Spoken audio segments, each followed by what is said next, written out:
Continuamos entonces con Revista 110. Tenemos ya a nuestro invitado por vía remota con nosotros, Elpidio Báez, diputado del Partido de la Liberación Dominicana, que nos viene a tratar interesantes temas de actualidad. Buenos días, le damos la bienvenida en nombre de Michelle Jacín, Julio Jacín y de Cristino del Castillo. Saludos, diputado. Muchas gracias por la invitación. Quiero saludarlo a todos ustedes y al público que cada día sigue las orientaciones de este programa. Así que estoy a la total disposición de ustedes.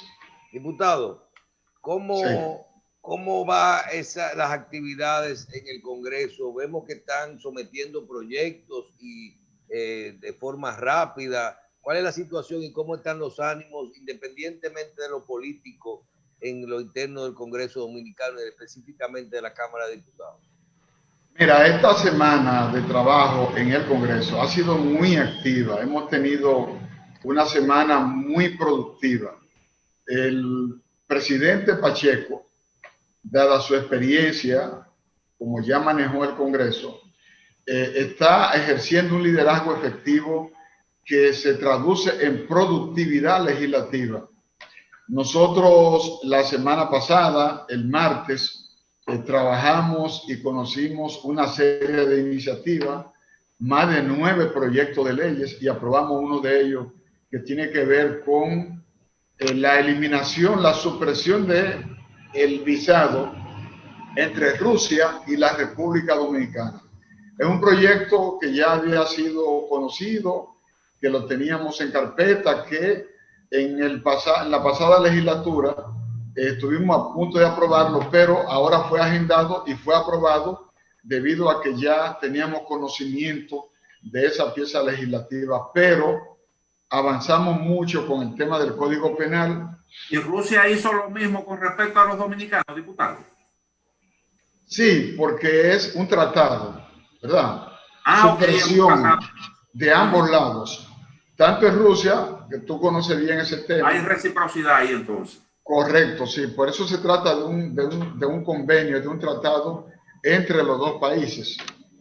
Suprimir el visado, o sea, no exigir el visado para que los rusos entren a la República Dominicana y para que los dominicanos puedan ingresar sin el visado a territorio ruso. Aprobamos en mandar a comisión el tema del Código Penal, que generó inmediatamente controversia. También un proyecto de ley para separar del Código Penal lo que son las causales. ¿Van a hacer un proyecto aparte? Se sometió un proyecto en esa dirección, separarlo, para que pueda pasar el Código Penal y luego el Congreso se quede debatiendo el tema de las causales. Está el tema del Código de Agua. No es una manera de evadir ese tema, diputado. ¿Cómo? Dicen que es una forma de evadir el tema, la discusión. Mira, tú sabes que el peso que tiene este tema con relación al tema de las iglesias, ¿verdad? Sí. Entonces los partidos políticos no se quieren pelear con las iglesias católicas y con las iglesias no católicas, las iglesias protestantes, que tienen una posición de principio, que tienen una posición firme y que han arreciado su posición luego de que en la Constitución del 2010 se escribiera un artículo donde se prohíbe toda forma de interrupción de vida desde la concepción hasta la muerte. Entonces, luego surgieron las 3 causales con el tema del Código Penal y entonces el foco de atención del Congreso, sobre todo de los sectores conservadores y de los sectores religiosos, está sobre la base de ese tema. Entonces, debido a que el tema de la interrupción del embarazo ha sido la causa principal de que no salga del Congreso el Código Penal, entonces la propuesta que se ha venido manejando que han manejado distintos bloques partidarios es la separación. La ¿verdad? separación, ¿usted cree que incluye que es un parche o es realmente el interés de hacer esto de las causales como un proyecto aparte o de aprobar el código y que se quede lo de las causales con una discusión eterna ahí? Ese punto de vista prima en muchas personas.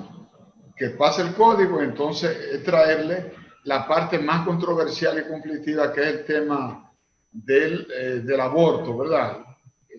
Los que defienden el derecho a la vida prefieren que la discusión continúe en el Congreso, pero teniendo nosotros un código penal de 1884, que es una copia del código penal francés de la época, ¿verdad? Entonces salgamos del código penal con los nuevos ilícitos que nosotros establecemos, con el sistema de acumulación de pena, que salgamos de eso y que en el Congreso continúe la discusión. Por ahí es que anda un poco el debate. ¿En algún momento se retomará esa discusión sobre las 3 causales? Yo lo dudo. Eso con todos los... Aunque debo decirte que los sectores que favorecen la interrupción del embarazo en ciertas circunstancias sí estarán presionando para que el tema se mantenga en debate y para que ese proyecto de ley camine y eventualmente pueda ser aprobado en algún momento en el Congreso. Pero lo que se quiere es, los proponentes lo que buscan es la separación para que pueda salir el Código Penal y el tema de la controversia de si conviene o no aprobar la interrupción del embarazo en ciertas circunstancias, que continúe en el Congreso. Pero evidentemente los grupos que favorecen la interrupción del embarazo en determinadas circunstancias no tienen la misma fuerza ni tienen el mismo peso político y social que el que tienen las iglesias en la República Dominicana. Bueno. Y este es un tema mundial. Cada vez que se habla de la interrupción del embarazo, los grupos pro vida se activan y hacen, digamos, una presión importante en cada sociedad. En los Estados Unidos, ese es un debate permanente. Con frecuencia, las clínicas abortistas son apedreadas y se hacen protestas frente a esas clínicas. En países como España, el tema también tiene una presencia importante. En Argentina, por igual en todos los países, cuando se toca el tema de la interrupción del embarazo, inmediatamente hay una gran controversia, a pesar de que la República Dominicana está entre los pocos países que prohíbe y penaliza cualquier forma de interrupción del embarazo. Adelante, Michelle. ¿Cuál es el ambiente con relación a este proyecto? Si se aprueba el Código Penal y se separa lo de las 3 causales, usted que conoce también ese Congreso, pero hay una nueva composición de fuerzas, ¿cómo usted siente el ambiente ahora con respecto a la posición de aprobar las 3 causales o no? Es muy difícil que en la presente circunstancia las 3 causales puedan pasar, porque el PRM, que favorecía esa posición, ya tiene una posición contraria. Cuando era minoría, el PRM impulsaba esa posición. Pero Farid está en el Senado. Sí, pero ellos tienen una posición, una línea de partido de favorecer la separación del Código Penal de las 3 causales. ¿De acuerdo? Es decir, ellos cambiaron de posición, ahora están en la acera contraria a la posición que habían sostenido en el Congreso. El veto del presidente Medina al Código Penal fue por el asunto de las 3 causales, ¿fue correcto eso? No, a la inversa. El Poder Ejecutivo fue quien envió el proyecto con las 3 causales. Correcto, exacto. ¿De acuerdo? Usted Pero está los 2 vetos que se le han dado al Código Penal no ha sido por el tema de las causales. No. ¿De acuerdo? No. ¿Por qué? Te cuento lo siguiente. Mira, primero se aprobó el Código Penal y se envió al Ejecutivo. El Ejecutivo le hizo un conjunto de observaciones y las devolvió, ¿verdad? Esas observaciones fueron acogidas. Continuó el debate y se envió de nuevo al Poder Ejecutivo. El Poder Ejecutivo volvió a observar el Código Penal y luego se acogieron las observaciones y se aprobó el Código Penal con el tema de las interrupciones. ¿De acuerdo? El Poder Ejecutivo lo promulgó el Código Penal. Y esa ley fue atacada, fue impugnada por ante el Tribunal Constitucional. Y el Tribunal Constitucional lo declaró no conforme con la Constitución y lo devolvió al Congreso, pero no entró a conocer el contenido del Código Penal, sino que la declaratoria de inconstitucionalidad fue por errores en el procedimiento de aprobación de la ley, porque en lugar de aprobarlo en 2 lecturas consecutivas, se aprobó en 3.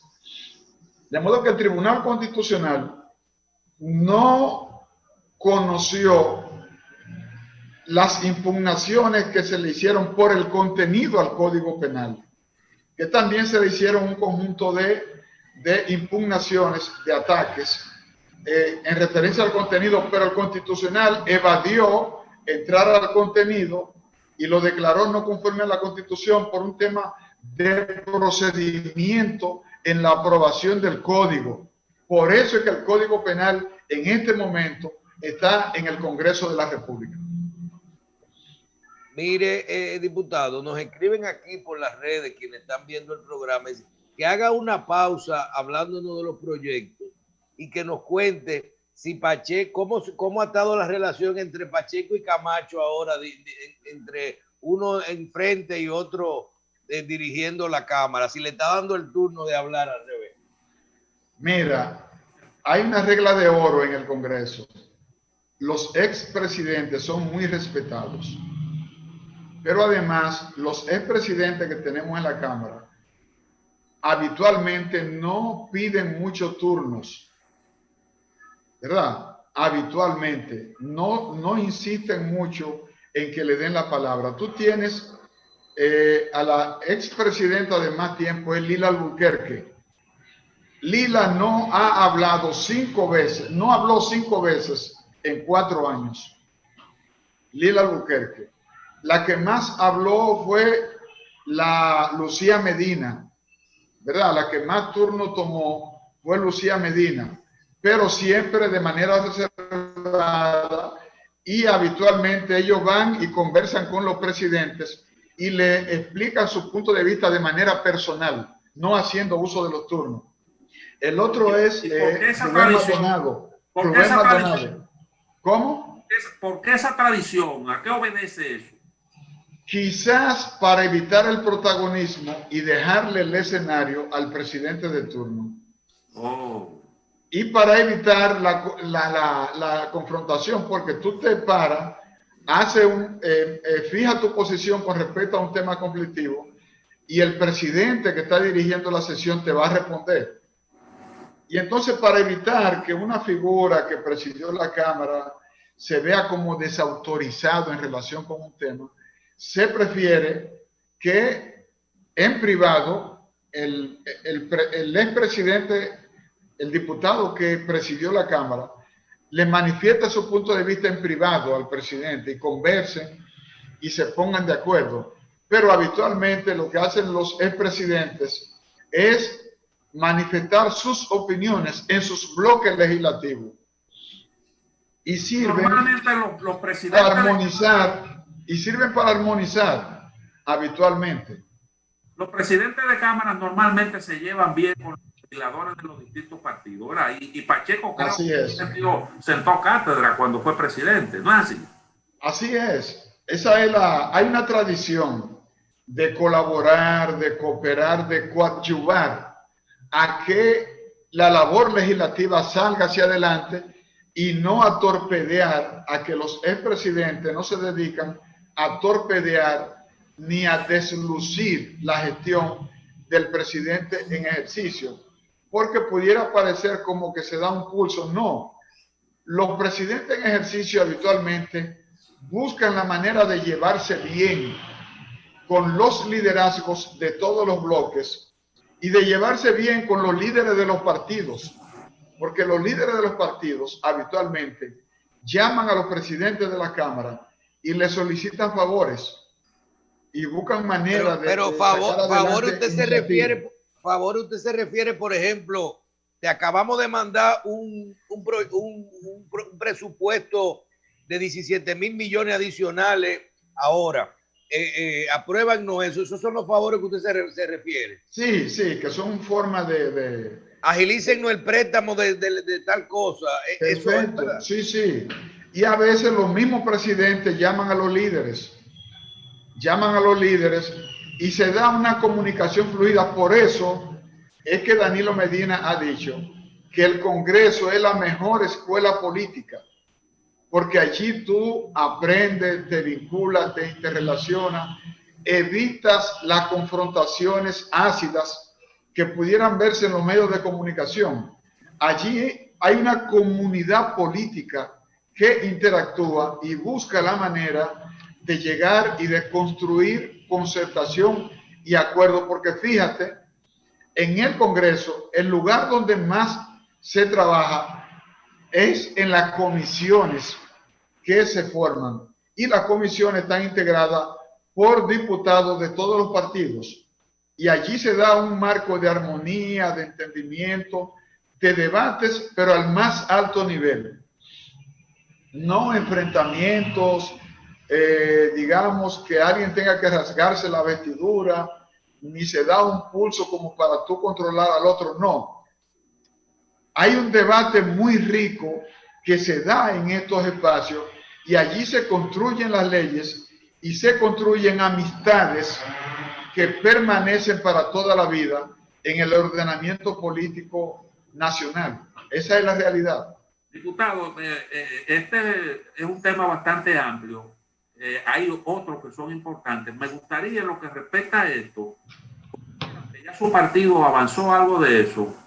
¿Cuál es la actitud de ustedes respecto al presupuesto complementario?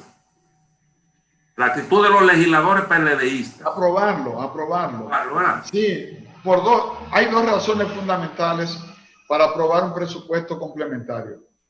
Aunque el PRM fue muy ácido y muy radical con el Partido de la Liberación Dominicana, sin embargo, la presente circunstancia apunta a que primero es un gobierno nuevo.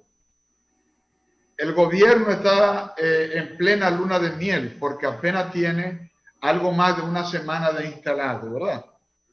Las circunstancias a nivel de salud sanitaria y a nivel económico son sumamente difíciles.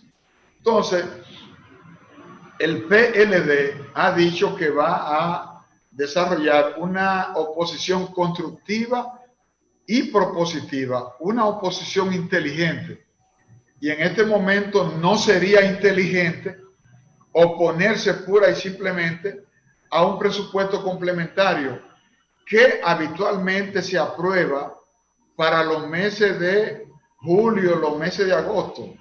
Casi todos los gobiernos de Hipólito Mejía a esta parte presentan presupuestos complementarios para hacer ajuste a la mitad de la ejecución del presupuesto complementario de cada año. Entonces, dada la presente circunstancia donde se cayó el turismo, donde las recaudaciones impositivas prácticamente han dejado al Estado sin fondo, cuando digamos, se han celebrado unas elecciones en medio de una pandemia. Si el gobierno presenta un presupuesto complementario como lo ha presentado, el Partido de la Liberación Dominicana no se va a oponer, porque tenemos que coadyuvar a que el gobierno digamos, termine el año lo mejor posible. Estamos en esa actitud de colaborar, de contribuir, sin renunciar al rol que como partido de oposición debemos de jugar.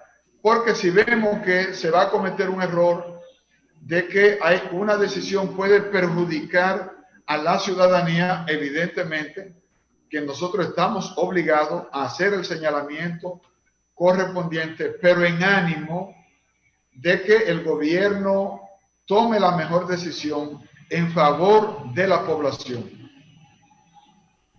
Mire, diputado, estaba viendo también que se está mandando una nueva, es una modificación a la ley de contrataciones públicas o una nueva ley. Y también vemos algo sobre la extinción de dominio. Y eso no estaba aprobado.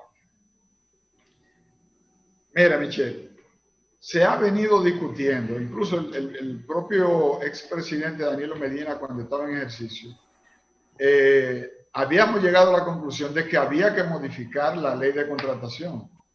¿Por qué? Porque para tú hacer una compra puedes tardar hasta 3 meses con el proceso. Y eso no es posible. Que tú tardes 3 meses para un proceso de compra. Hay que, sin sacrificar los controles, sin sacrificar la supervisión, sin sacrificar la transparencia, pero hay que agilizar los mecanismos para la compra y contrataciones de servicios, ¿verdad? Entonces, todos los partidos estamos de acuerdo con que es necesario reformar y modificar la ley de compras y contrataciones de servicios, pero no es para evadir, digamos, controles, sino para agilizar los controles. Te voy a poner un ejemplo. Para tú comprar, digamos, en el plan social, para tú ordenar una compra, tú tienes que comenzar ahora y 3 meses después que tú estás habilitado para hacer esa compra y demás. Pero mire lo que hablábamos esta mañana de la tormenta, que aquí estaban cuestionando ayer si las ayudas de los comedores económicos y del plan social que salieron al otro día, si cumplieron la ley de contrataciones.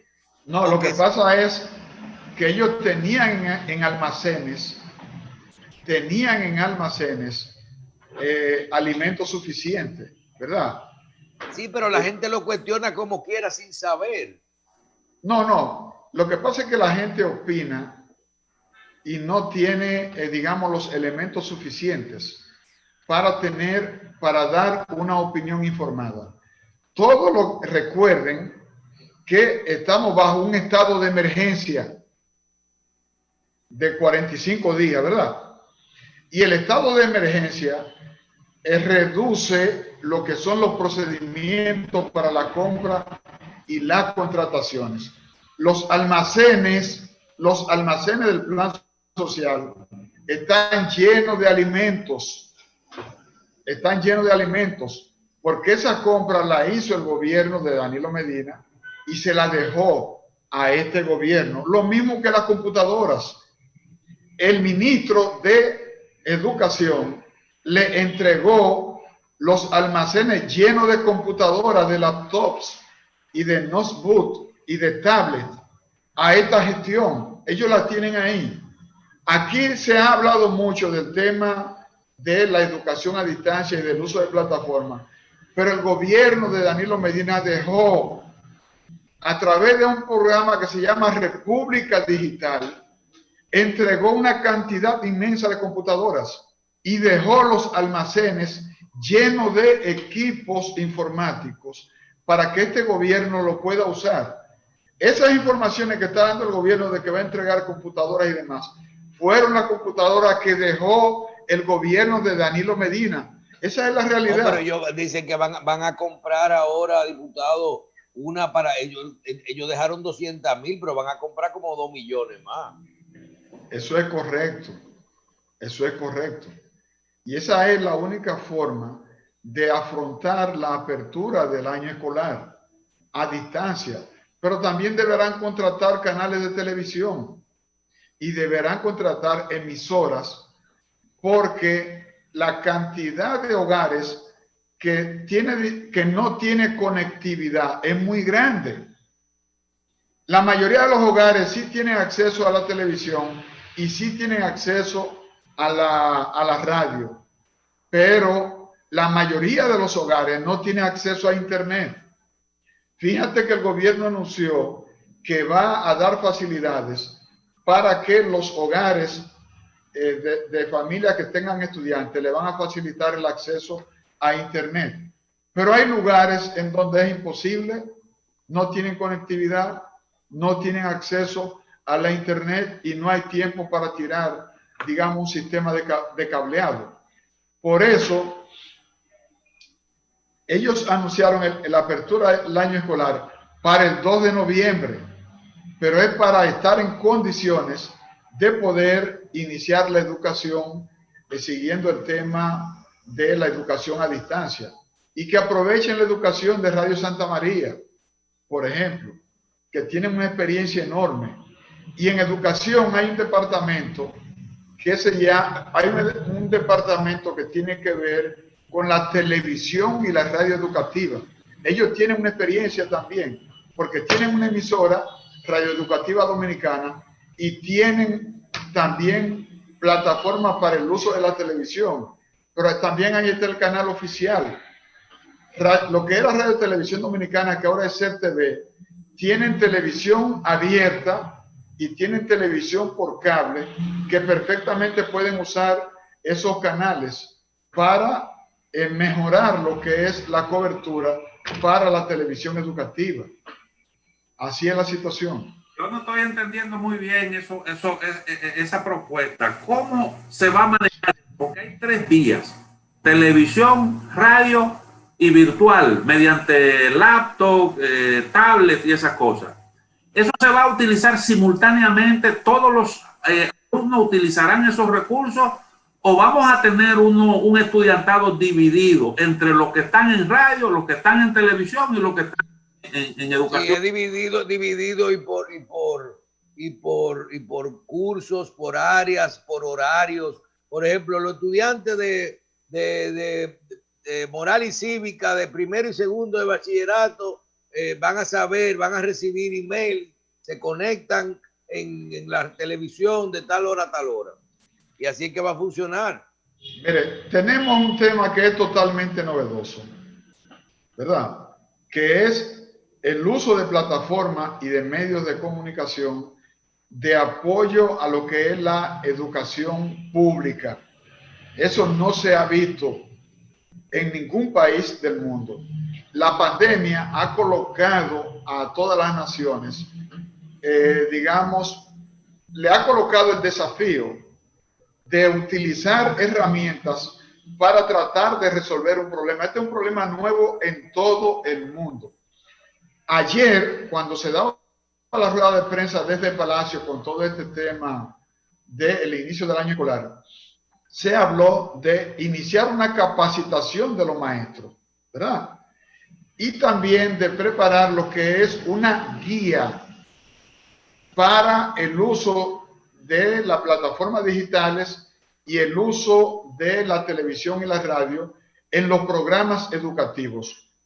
Lo que procede ahora es que el Ministerio de Educación use los medios de comunicación para explicar el plan, porque el plan se anunció a nivel general, en líneas generales. Lo que conviene ahora es que el ministro de Educación y los técnicos participen en los programas de televisión y expliquen de manera detallada cómo van a ejecutar ese plan que busca iniciar el año escolar utilizando nuevas herramientas educativas para que el año escolar sea aprovechado por los estudiantes. Diputado, sí. El futuro del Partido de la Liberación Dominicana. El futuro es muy promisorio del PLD. El PLD ya comenzó un proceso de renovación y la dirección política del PLD ha iniciado un proceso de atención a la organización. Ya sostuvimos una reunión con los senadores los diputados y con los ¿Y quedan alcaldes quedan y senadores de todavía? distritos municipales. ¿Cómo? Que si quedan algunos senadores, diputados. Claro que sí, Michelle. Senadores que fueron elegidos en la boleta del Partido de la Liberación Dominicana. Pero no de que se han movido de partido después de que ganaron. Mira, se han movido algunos senadores, pero lógicamente eso no implica, como quiere darse la impresión, la debacle del Partido de la Liberación Dominicana de ninguna manera. Ustedes deben de recordar que entre octubre y el 5 de julio, la Fuerza del Pueblo hizo juramentación en todo el país. La campaña que hizo la Fuerza del Pueblo fue la de ir juramentando y juramentar la misma gente 4, 5 y 6 veces. Cuando llegó el proceso electoral, ¿qué porcentaje de la votación obtuvo el candidato del Partido de la Liberación Dominicana? Más del 37%. ¿Qué porcentaje de la votación obtuvo la Fuerza del Pueblo? Menos del 5%. De modo que hay mucho de propaganda en todo esto de la renuncia, en todo esto de la juramentación, en todo esto de que se está moviendo, porque el PLD es una maquinaria poderosa. El PLD es un partido político que está cimentado en una institucionalidad muy sólida y muy fuerte. Y es un partido político que tiene una obra de gobierno que puede exhibir, que puede defender y que puede reclamar los méritos de haber hecho una gestión de gobierno muy productiva para la sociedad dominicana. ¿Y esa renovación, diputado, en qué consiste? La renovación de que usted habló. Bueno, consiste en que hay que elegir un comité político con lo mejor de lo viejo y lo mejor de lo nuevo. Hay que escoger plenamente a todos los miembros del comité central. Hay que renovar todas las secretarías. Hay que someter a un proceso de elección completa a todas las direcciones intermedias que durante 19 años no se ha renovado la dirección de base del partido. Y hay que someter a un proceso de ratificación, de renovación del padrón del partido, porque tenemos el mismo padrón y no lo hemos revisado. No sabemos cuántos nuevos miembros han ingresado y no sabemos cuántos miembros han muerto, han fallecido, cuántos han renunciado y cuántos han sido expulsados.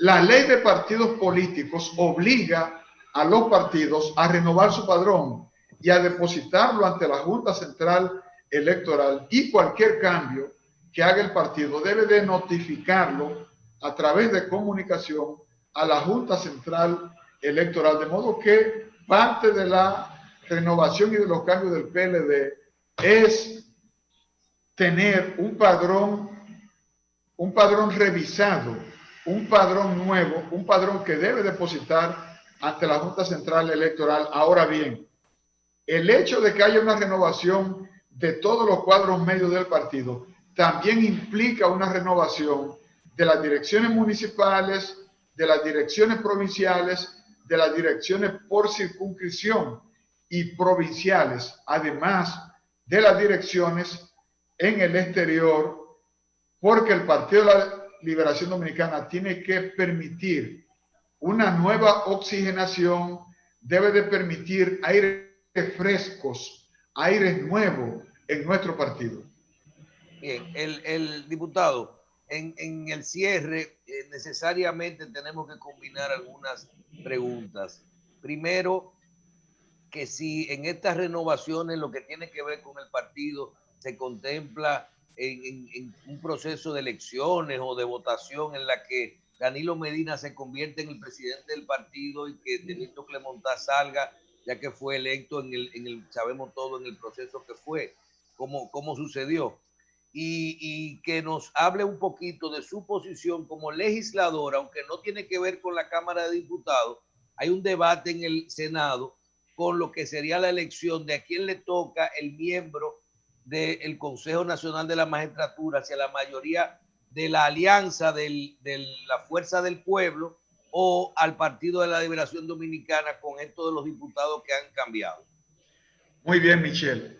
Debo precisar que en el PLD, el presidente de la organización, el presidente del partido y el secretario general son elegidos por el voto universal de todos los miembros y dirigentes del partido.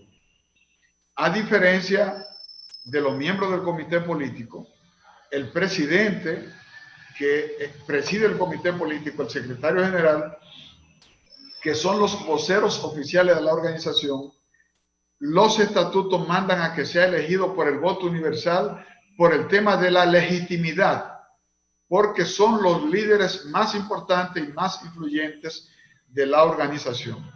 Tú preguntas por Danilo Medina. Danilo Medina, al igual que los expresidentes, son un lujo que tienen los partidos. El PLD no puede desaprovechar el liderazgo de Danilo Medina, la influencia de Danilo Medina, la experiencia de Danilo Medina, y Danilo tiene impedimento para que pueda presentarse nuevamente como candidato. La Constitución se lo prohíbe. Entonces, el presidente Danilo Medina perfectamente puede dedicarse a ejercer un liderazgo efectivo y a dedicarle tiempo a la organización. Me parece que es la persona más idónea para ser el presidente del partido. De modo que no creo que haya cuestionamiento ni dudas y que haya objeción a que Danilo sea el próximo presidente del Partido de la Liberación Dominicana. Juan Bosch, nuestro líder ad vitam, fue el primer presidente del PLD. A la salida de Juan Bosch de los cargos, pasó Leonel Fernández a ser el presidente del PLD, y me parece que Danilo Medina es la figura y tiene el liderazgo suficiente para convertirse en el próximo presidente del Partido de la Liberación Dominicana. En relación con tu segunda pregunta, Michelle, con respecto al tema de la segunda mayoría, porque la primera mayoría claramente la tiene el PRM. La segunda mayoría se la dio el pueblo dominicano el 5 de julio, cuando acudió a votar al Partido de la Liberación Dominicana. De modo que no hay lugar a ninguna discusión en relación a quién tiene la segunda mayoría en el Senado y en la Cámara de Diputados. La Fuerza del Pueblo ha querido construir una segunda mayoría sobre la base del transfugismo, sobre la base de llevarse para su grupo a legisladores que fueron elegidos en la boleta del Partido de la Liberación Dominicana. Esos legisladores, si hubiesen acudido como candidato en la boleta de la Fuerza del Pueblo, no hubiesen ganado la posición que ahora ostentan de senadores y diputados. Miren, cuando ellos mismos lo dijeron en su momento. Claro, cuando se produjo la división, cuando el grupo de Leonel se marchó del PLD, ellos se fueron con 36 diputados. ¿Tú sabes cuántos de esos diputados lograron sobrevivir? Dos de 36. Rubén Maldonado en Santo Domingo Norte y Yudelka de la Rosa en el Distrito Nacional fueron los únicos dos diputados que resultaron reelectos en la boleta de la Fuerza del Pueblo. De modo que el Partido de la Liberación Dominicana es el partido que recibió el voto del pueblo dominicano para ser la segunda mayoría, no solo en la Cámara de Diputados, también en el Senado y también a nivel nacional en los niveles de la presidencia de la República. Se ha llegado a plantear que, como el presidente del Senado es de otra organización política, no del PRM, el PRM me pudiera optar por esa posición. Ya Faride lo planteó. Sí. Faride, en su condición de vocera del PRM, cometiendo un grave error, porque cometió un grave error, porque Eduardo Estrella fue el candidato de ese bloque de partidos, ¿verdad? Él es la representación del bloque de partidos. Eduardo Estrella no representa a Dominicanos por el Cambio en el Senado, sino que representa el bloque de partidos que encabezó el Partido Revolucionario Moderno. Y la joven legisladora... Fue elegido por la primera mayoría. Por la primera mayoría. Entonces la joven legisladora tuvo el tremendismo de plantear que el otro senador que debía corresponderle también al PRM, siendo el PRM el partido que representa la primera mayoría en el Senado. Pero bueno, en política hay muchas cosas que ya no nos sorprenden. Bien, vamos a agradecer a el diputado Elpidio Báez que nos acompañara en la mañana de hoy con su participación. Tenemos temas pendientes, diputado, tenemos que hablar de extinción de dominio y todo esto, pero siempre contamos con su presencia en estos programas. Muchísimas gracias, diputado. Gracias a ustedes por esta oportunidad. Bien, pausamos.